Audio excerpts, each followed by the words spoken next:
Engagers, this is Professor Game, where we interview successful practitioners of games, gamification, and game thinking who bring us the best of their experiences to get ideas, insights, and inspiration to help us in the process of using games and gamification in our daily lives, for example, to learn what we are teaching. And I am Rob Alvarez. I work at DreamHack, teach at IE Business School University, and so much more, and host this podcast.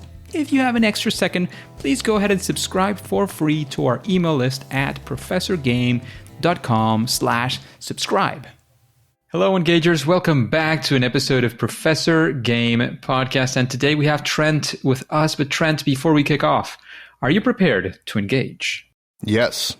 Let's do this then, because Trent Knox is the founder and CEO of Esports Business Network, also known as EBN. Knox is a graduate of the University of Hawaii at Manoa, where he studied digital cinema through the Academy of Creative Media, also known as ACM. His studies led him to pursue a career in independent filmmaking, where he discovered the community and industry of esports. And his experience working in traditional media formats like television and film gave him a foot in the door as credentialed media. And he's been covering events such as South by Southwest Gaming, DreamHack, Anime ATX, Classic Game Fest, and others, and has been seen by thousands of gamers. He's also hosting the EBN podcast, where he interviews influential esports industry leaders from grassroots to professional organizations. And today, the Esports Business Network is home to thousands of esports business professionals sharing knowledge and resources to further develop the industry of esports. So Trent, quite a few things you have going on there. Is there anything that we missed that you want to highlight before we kick off? It's interesting hearing your bio read back to you. But yeah, I think that there's a couple of things that have changed, but mostly good stuff. Yeah, we'll talk about a lot of that during the podcast. I'm sure it does. So Trent, what does a regular day with you look like? Like, what are you doing in these days, these weeks? You know, we've had crazy times with COVID, but, you know, in general, what does your life look like? Yeah, I appreciate the question and having me on the show as well. Again, my name is Trent Knox. I am the CEO and founder of Esports Business Network, and I host the EBN Podcast. A day in the life of me is working a lot on social media content. More recently, kind of trying to amp that up by creating YouTube shorts, clips, and stuff like that. And that's sort of the top of the funnel when it comes to what I do. And I should note that I'm a solopreneur. I'm not in it with other partners. I don't have venture capital involved. I'm bootstrapping my process. Not to say that I'm not opposed to any of those things. It's just not in the books yet. It's not in the cards. And so this day-to-day process is really me trying to figure out how to get the ball down the court, for an analogy, and get to a point where I feel like I've made a win on the day. And sometimes that's just learning a new skill, learning a new technique, something like that, to improve the offering that Esports Business Network has for its members and its audience, online and offline. That makes a huge amount of sense. Thank you for that break of your day. And we can see that there is probably quite a bit of variation from day to day, different things that could be happening. So Trent, we want to actually go jumping on a podcast with Professor Game. Yes, absolutely. I'm sure that's a highlight, at least for today. I'm not sure of the week, of the month, or the year. My favorite thing. But I'm sure it's a highlight. So yeah, thank you for that. And Trent, you've been doing esports. You've been getting into this, and you've been, doing many different things in this arena. Mm-hmm. What would you say is a time, you were, within this industry, you were trying to do something, and it didn't go your way? You could call it a fail, a first attempt in learning, one of those moments where you took a big lesson and pivoted, changed. You were saying that you're a solopreneur, especially if it's related to this whole gaming world. Oh, yeah. I mean, I fail every single day. It's something that happens, something goes wrong, or I'm not, in the competition of being a professional, I lose, and I have to learn how to deal with those losses, whether it be a financial loss or an opportunity to go to a different company, or, I find out that someone is doing something better than me. And so more specifically, like if I think about a specific instance or specific point in time, I tend to think of I want to break this up into two different categories. One where it's me plus a team of people looking to accomplish something in the gaming industry, and then me on a personal level. So on the team side, when we're talking about Esports Business Network as a company and everybody that's been involved with it and is currently involved with it, I remember doing early coverage of conventions and events and whatnot, South by Southwest and DreamHack. And, I, as a director, producer, and all the other hats that I would wear at these conventions, sometimes I failed to communicate well enough with my team. And I had about 10 people working with me on DreamHack Austin 2018. And some of the content fell through that we were trying to do because of technical issues and failures with cameras, and then some logistical issues and things like that. Largely, we created a big portfolio of content for that specific event. But again, to kind of humble myself or not humble myself. Yes, it's humbling, but to put it into context, that was something that I volunteered to do, and I spent my own money to make that content happen. And so since the event wasn't paying me, I didn't have any sponsors involved at that time. It was a big failure because I felt like the money that I invested kind of got wasted because I didn't put myself all the way into it. I didn't accomplish all the things that I wanted out of it. I sort of had that conversation with my team and whatnot, and they just had a different perspective because, they weren't necessarily the people who were responsible or going to be held accountable for all the content, because they just didn't have as much money invested. They personally weren't as invested as I was, maybe in the success of this, of course, because they aren't long-term connected to Esports Business Network. And then on a personal level, I've just to pause here because no worries. I'm sure you had plenty of lessons from that. What would be one thing that you'd say you're approaching a challenge similar to this one that you would do different if you were doing that? Yeah, that's sort of the direction I was going in, because cool. on a personal level, because now I operate, because of the pandemic, all the different things, I operate as a solopreneur. I don't work with a ton of people offline. I hopefully will ramp back up and we'll get there to where we can do that again. But sort of what's being done differently is trying to work more on building a home for other people to do their own thing, and that not necessarily impacting my journey. So if they make mistakes, it doesn't reflect on what I do, And so that's sort of the balance and the sort of seesawing that you have to do in order to balance out the scales when it comes to this business and stuff like that. So I take more responsibility on the online content and the offline content on a solo level. And then I make it very simple for other people to accomplish specific goals of their own, not necessarily directly related to the company.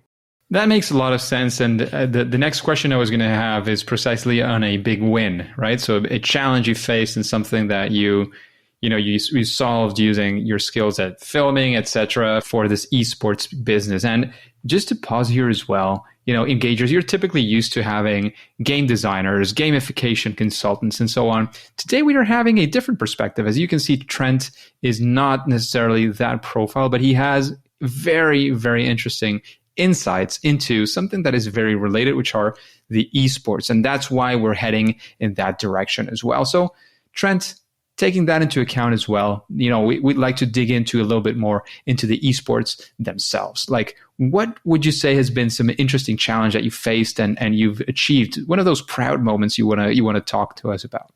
So I think, a little bit more clarification on what Esports Business Network is, because when I heard you talking, I was like, man, but I am a developer. I am an entrepreneur. I am these things that you're mentioning, and gamification is incredibly important to our online platform. All right. So it is a game. The Esports Business Network is a game. If you choose to participate, the results or the win for the audience and the members are that they accomplish a career in the esports business or esports industry. And I love it. It's gamification of actual life of people. It's real life. It's real life results and real life rewards and prizes and things like that versus, a sandbox environment or a virtual environment where, the results aren't necessarily directly related to your personal life. Although you could always, like, what's a good example of a game, World of Warcraft or like a MMO, where people can admire you for the work that you've put in, and then you like help other people through dungeons and stuff like that to improve their characters and stuff like that. And so that kind of reflects into what we're doing with the Esports Business Network. But you asked more specifically about esports and what some of those big wins were. Well, I am a kind of still trying to figure out what my place is in this industry. Early on, I played wagers, and I never went down the route of what people call professional esports, which is tournament play and, being represented by sponsors and teams and stuff like that. In I never really tell this story, but in like 2014, 2015, I was technically in an Xbox clan that was competitive in Call of Duty, but I didn't really take it that seriously. And I kind of went from there to like going in the direction of journalism in 2018, right? So or 2017, earlier than that, I was doing journalism for not the gaming industry, but the gaming industry specific was 2018. And so as it applies to esports in the traditional sense of the word, of like players competing in tournaments and wager matches and stuff like that, I haven't done that in quite some time.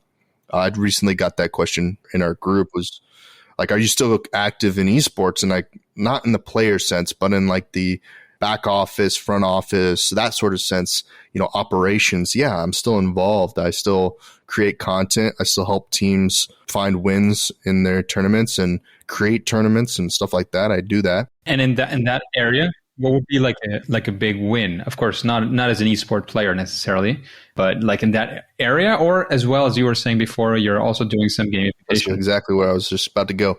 Fantastic. So the biggest win is that, I've built up a great relationship with DreamHack, and that's afforded me to, get better relationships with the ESL, with the Call of Duty League, Overwatch League, with sort of Epic Games and Fortnite, and all of the competitive games. I have some relationship and network with the people operating within those developers, tournaments, and leagues. And so, the biggest win for me was that I had the opportunity to go to DreamHack Anaheim, which I'm in Texas, and I don't know about most gamers, but we don't really travel that much. We often stay in our bedrooms or our houses or the small communities that we live in or cities or whatever, and we don't really leave those areas. Well, I was afforded an opportunity to go out to DreamHack Anaheim in California, and I created content there like I normally do, but it was just a whole different world compared to the esports scene here in Texas. And it was just really cool to go do something different for once. That sounds very, very exciting. I don't know if there's anything you want to share on that, or should we move on? Well, I mean, nothing is as glamorous as it's made out to be on television or whatnot.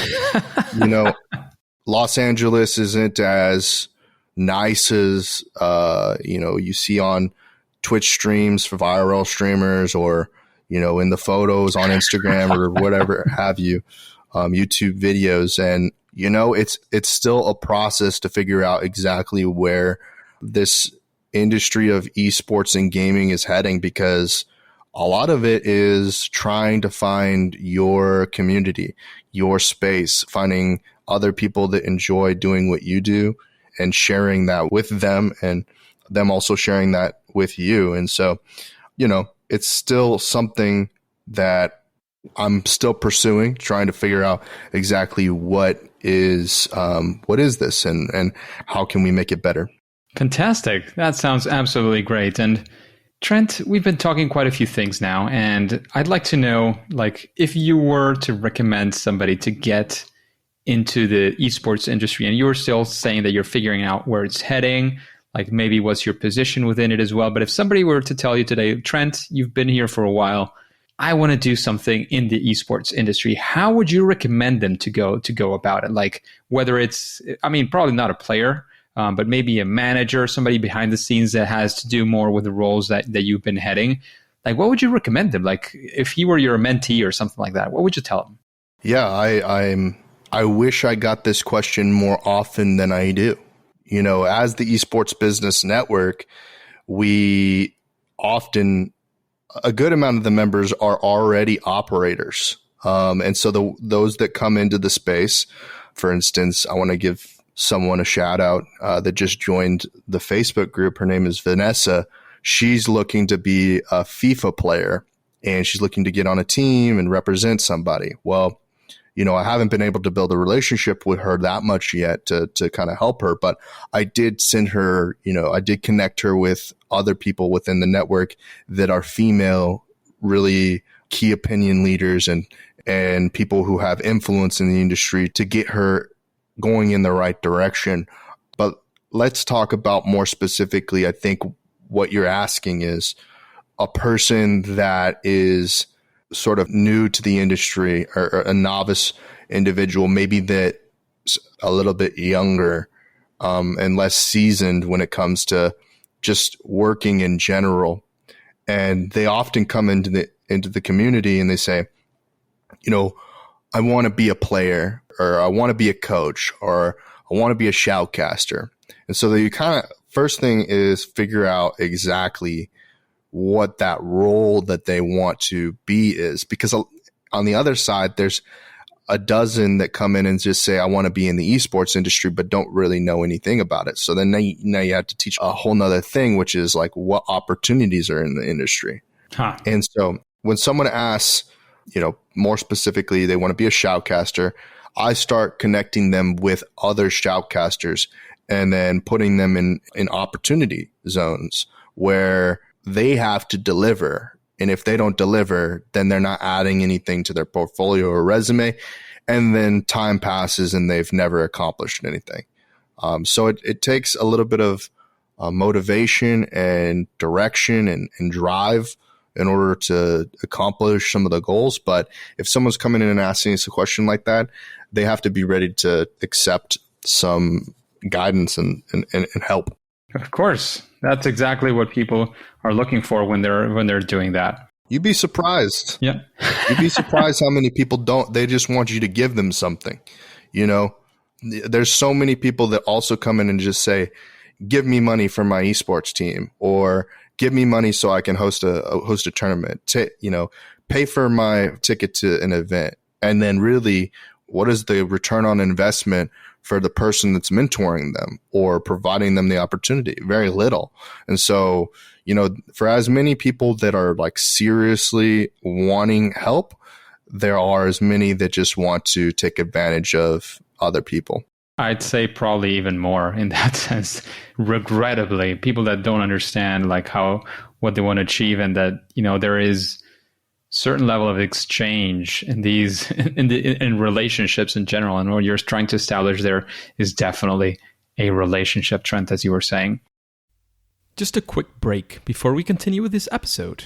If you've been enjoying this podcast, I would really appreciate if you share it with your friends and family and on social media.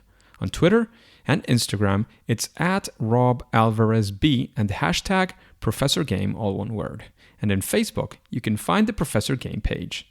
Thanks in advance for your engagement. And Trent, what would you say is, you've listened to these questions, maybe you've heard an episode or not, but listening to sort of the vibe of the podcast, is there somebody that comes to your mind that you would say, oh, I'd like to listen to this person being interviewed in Professor Game? Well, I have to kind of step and kind of say that the Professor Game reminds me of Smash Brothers a lot. So I love that game, I have to say. If there was somebody from that community that I would recommend be on the show, I don't particularly know anybody that would be from the Smash. Oh, actually, Nick D'Orazio. Now that I think about it, Nick D'Orazio would be a great guest in Vin Global. And he can tell you about Smash Brothers. He could tell you about the way that the marketing and advertising works for gaming and esports, culture development. He's a really interesting guy and a really great guest on podcasts. Fantastic. That sounds great. And in that same sense, is there maybe a book that you would recommend us? If you were to recommend one book, what book would that be and why to maybe get into the esports business? This is a shameless plug, but I recommend joining our network and reading our first book, Esports Entrepreneurship. And then, we're working on a second book that'll be released. It's actually been done for a while, but it's being edited and is going to be released for silver members. But if I was to recommend someone else's book, I guess William Collis's The Book of Esports is somewhere to start. And then I recently found another book, but I can't remember. I think it's Demystifying Esports. That was a recommendation on social media to read that. And then there's a book that's coming out from Justin Jacobson, and I'm not sure if it's released yet or not, and I can't remember the title of it, but that's the author. And then another book that's in print, and that's not in print yet. It's in editing, I think, by Dr. Miles Harvey. So those are some authors to think about. Fantastic. And shameless plugs to your book are also welcome in this podcast. No problem with that.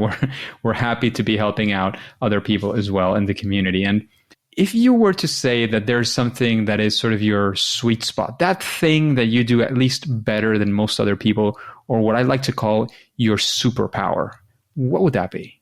People say that I go above and beyond other people. And I see that being the case a lot of times because I've seen nobody. I know one, actually, I don't want to be disrespectful. I know one other person that goes pretty hard. I wouldn't say they go as hard as me, but they go pretty hard. Goes to events, has their camera, is shooting content, also is in behind the scenes, brokering deals, talking about the esports industry, and then is building their own platform and what have you. A lot of people focus on one particular thing and do that as best they can.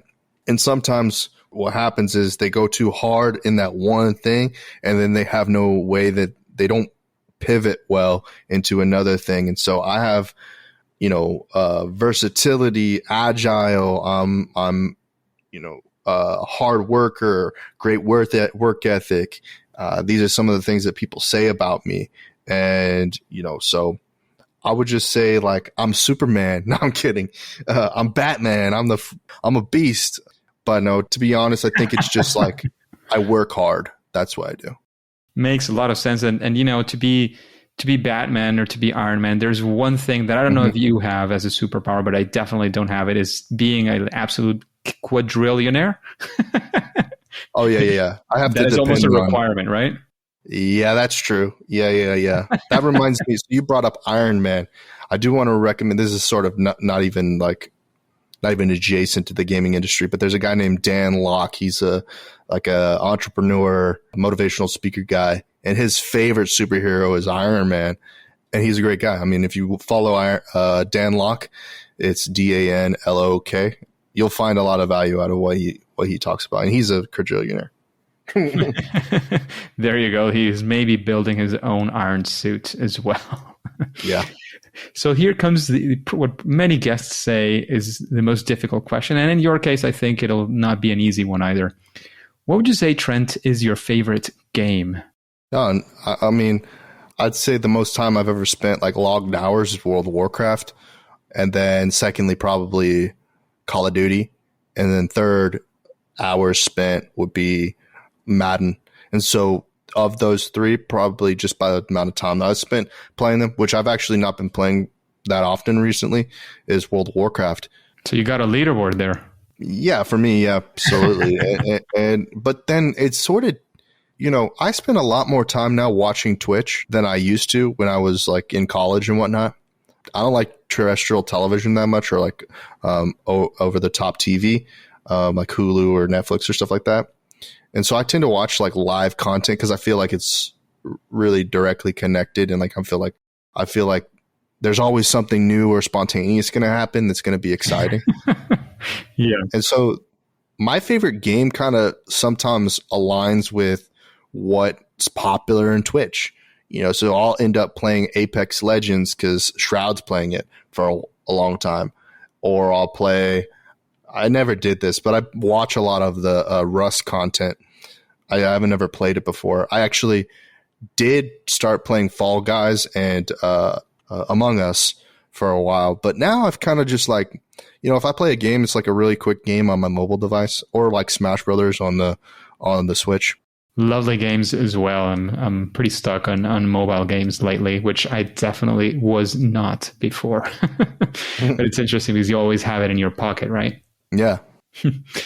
And before we take off, definitely you made your plug for your first book and your upcoming book as well. Is there any other place where we can find more about you and the Esports Business Network? Like any further plugs you want to put in? Now is the moment, and of course, any final recommendation, message, advice, whatever you want to go for. Yeah, absolutely. The Esports Business Network is mostly on social media, of course, because that's the easiest place to like access the content you're already accessing. And so like if you just search Esports Business Network on any social media platform, you're going to find me or a company in Malaysia who we're also really close with as far as like collaborating together. But mostly you'll find us because we just have a larger social media presence than they do.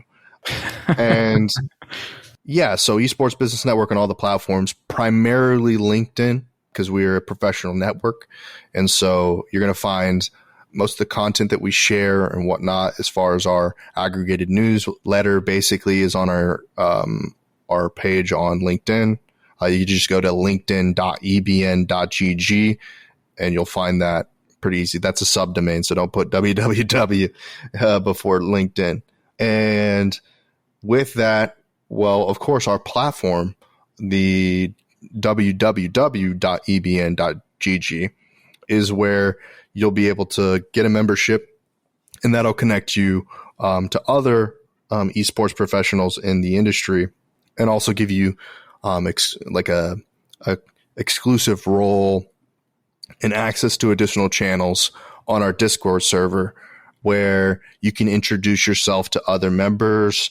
You can ask questions in the general chat to inspire other people to have a conversation around a particular topic. A lot of folks just come in and say hi. And so that sort of, it really depends whether the other members really want to, participate and say hello back. But a question always gets an answer. I like to say that. Fantastic. Anything else you want to add? Any final piece of advice? Anything before we say that it's, at least for now, it's game over? Yeah. And so the other things that are important for your audience is if they want to learn about the industry and they're not ready to take the dive into getting involved, check out a number of our panels that we've done on YouTube. There's a couple of roundtables, obviously the podcast, Esports Business Network podcast, to listen to on YouTube and on any particular podcast network that you listen to. For the podcast, you can just, type into your web browser podcast.ebn.gg and go directly to that. And when I'm talking about the panels and stuff like that, I've also done some content with other companies in collaboration with other companies. One of those being LA Games Conference. The other one being the upcoming one, Galveston Esports Summit. So if you're in Texas, or you're just in the United States, or wherever you are, if you're looking to get involved on the education side of esports, being collegiate and secondary school, high school and middle schools, then that's be a great event for you. It's the Galveston Esports Summit. It's on August 26th to the 30th. We'll hope to see you there. We're going to have a booth. I'm also going to be speaking on a panel about mobile gaming versus PC gaming and esports as that relates to that.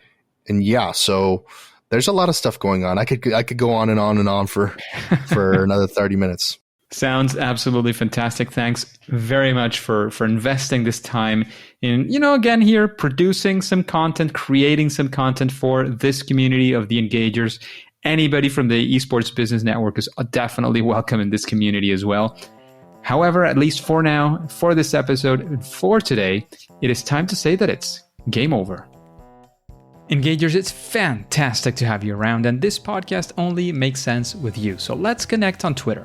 That way we can talk. You can let me know who would you like to have as guest. If you have any questions, what are you working on? What's the projects? Anything that we might be able to help you with. You can find my Twitter account in professorgame.com/Twitter. And as you know, I'm always sharing content on games and gamification, especially in my obsession, which is education. And hey, don't click continue yet. Remember to subscribe or follow for free using your favorite podcast app and listen to the next episode of Professor Game. See you there.